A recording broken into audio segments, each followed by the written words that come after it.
Hello everybody, this is Andrew, also known as NatureMan. In today's video, we will be propagating my very overgrown Syngonium. Common name is arrowhead plant. It is an extremely common houseplant. Today, I have been pretty much undoing this entire planter. It's been doing, just putting it very simply, it's not been doing very well the past few years. So we are going to be ripping this out, and this will be probably an outdoor planter in the summer. The problem with mixing a bunch of plants in a big container, it's hard to get good drainage because the water can just kind of pool. And there is a drainage hole, but there's just so much soil that water simply doesn't get out. There's a problem of root rot. Some of the plants need more water than others, and a whole other situation of issues. So it is going to be best to have your plants in individual pots. Now you can do a mixed planter of just like, a couple of plants. That's fine, but a huge, 4.5 feet across by 2 foot planter with 100 different plants in it indoors is going to be extremely difficult, and I personally do not recommend it. So we're undoing this, and I'm going to show you. You might be in a similar situation. Maybe you're in a completely different situation, and you're just propagating your plants. Like, oh, you just took out a pot. Oh, it's overgrown. I'm going to propagate it. I've had this for several years. This is one of my first houseplants I got as a teenager many years ago. And obviously it broke as I took it out. But look at the size of this vine, folks. Look at that. It's over 3 feet long. Yeah. It's pressing up against the window, crawling around, looking for the best source of light. It's an ugly plant. Now, I'm not going to pot it up. You can see here the roots. I'm not going to pot it up like this. That would be the world's ugliest plant. No siree. We are going to be propagating this, making new, smaller plants. You might be saying, NatureMan, Andrew, how do you make this leggy spawn of Satan into a beautiful, compacted, bushy green plant in a pot? Well, in today's video, I'm going to show you exactly how I do that. You grab your shears. We're going to make some cuts, all right? This is very simple. Any of you guys can do this at home. Just be careful. Obviously, you want to make sure you have a somewhat clean pair of shears and clip away. Now we're going to look further up here. Okay, so you see on this very, very long vine, we'll go up to closer to where the foliage is. Now you want to see the root nodes. And I've covered this before in previous videos, but that's the little dots around each center of growth, and those little dots will form the roots. You want to cut below at least a set of nodes to be safe. Cut below the second set of root nodes, and that's where you're going to want to propagate. There we go. All we're left with, there's a long vine, and this is what we're left with. It's still kind of going all over the place, so we're going to continue to trim up a little bit here. I'm just going to get the I got my little garbage can full of plant clippings. We're just gonna clip that off there. Continue to clip away at the unwanted foliage until we get further up the plant. Here we are. Again, you can find your way. You might not get it the first time. Like I said, I'm actually going to cut this again because I was unsure just a moment ago. All right, now we're going to continue clipping up. See that until we're only left with 2 or 3 leaves at the very top.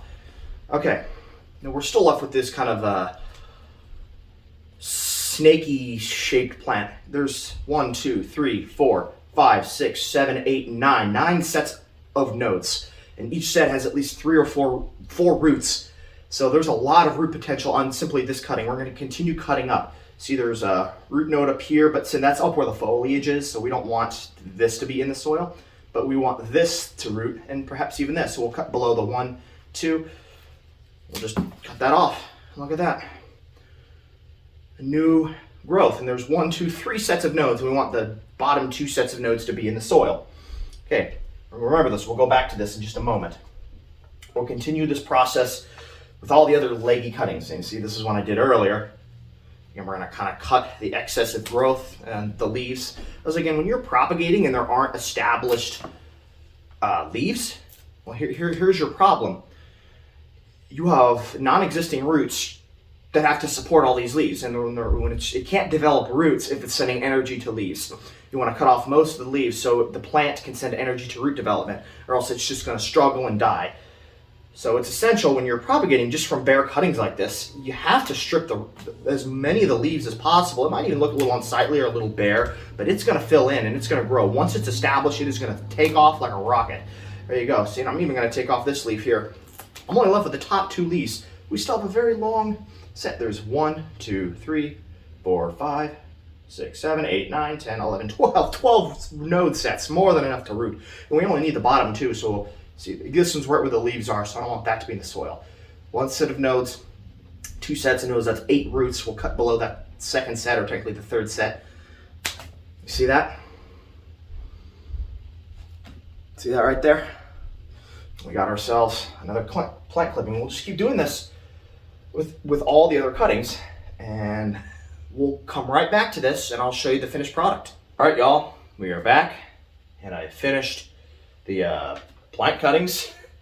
All right, I got my beautiful fancy decorative pot that I'm going to be displaying the plants in. I filled it up with fresh potting soil, a little bit of the existing soil, which the top of the layer was very good. It was actually a new layer of soil I put on recently, and then some added coconut coir, which is fantastic if you want drainage. Perlite, additionally fantastic if you want drainage, and some orchid bark mix and a little bit of compost for additional nutrients. I want to show you guys a few examples. There's one of them. You can see it's just 2 leaves at the top and then a few sets of nodes. We're going to simply plop that in the soil, bada bing, bada boom. And now I want you to see this. It's part of the elongated stem. You can actually root this. You can make additional plants with this. Again, we want at least 2 sets of nodes in the soil, and then on the top, new growth is going to set right near where the nodes are. You have 2 sets of nodes below the soil, 2 sets of nodes above the soil. 1 or both of these sets of nodes should also set up new shoots. But again, that might take several weeks. There you go, and it's just a stem. It has no signs of leaves on it, but it's alive and healthy. We'll stick that in the soil too. Again, with at least 2 sets of nodes in the soil, that's what I do. You can do 1 set of nodes. I just like to be extra careful, or I should say extra precautious, because you never know. Maybe 1 set of nodes won't work, but it likely will. Again, I'm just that kind of person. Again, two leaves, 2 sets of nodes.